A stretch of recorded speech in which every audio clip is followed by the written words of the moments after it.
Խոր անտառում մի այծ է լինում, ունենում է մի գեղեցիկ ուլ։ Ուլին ամեն օր թողնում է տանը, ինքը գնում է արատ անելու։ Արածում է եւ իր իքունը կուց կլիքը տուն է գալիս։ Տուն է գալիս, դուռը զարկում ու մկգում, կանչում. Սևուկ ուլիկ, սիրուն բալիկ, ման եմ եկել սարեսար, կաթ եմ արել քեզ համար։ Դռնակը բացնես գամ ես, անուշ կաթ տամ քեզ։ Սևուկ ուլիկ, սիրուն բալիկ։ Ուլիկն իսկույն վեր է թռչում, դուռը բաց անում։ Մայրը կաթ է տալիս նրան ու կրկին գնում արատ։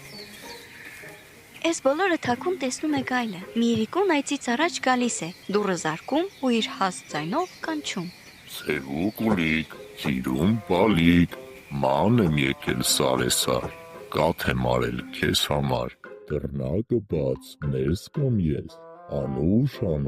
կաթ տամ քեզ։ Սևուկ ուլիկ, սիրուն բալիկ։ Էդ ով ես դու, չեմ ճանաչում։ Իմ մայրը այդպես չի կանչում։ Նա քաղցր ու բարակ ձայն ունի։ Քո ձայնը կոշտ է ու կոպիտ, դուռը բաց չեմ անի։ Գնա։ Չեմ ուզում քեզ։ Ու գայլը հեռանում է, գնում։ Գալիս է մայրը, դուռը ծեծում. Սևուկ ուլիկ, սիրուն բալիկ, ման եմ եկել սարեսար, կաթ եմ արել քեզ համար։ Դռնակը բացնես գամ ես, անուշ կաթ տամ քեզ։ Սևուկ ուլիկ, սիրուն բալիկ։ Ուլիկը դուռը բաց է անում, կաթ է ուտում ու մորը պատմում. Գիտես մայրիկ, ինչ եղավ։ Մի քիչ առաջ մինը եկավ, դուռը զարկեց ու կանչում էր. Սևուկ ուլիկ, սիրուն բալիկ, ասում էր դուռը բաց արա, էնպես հաստ ձայն ուներ, էնպես վախեցա,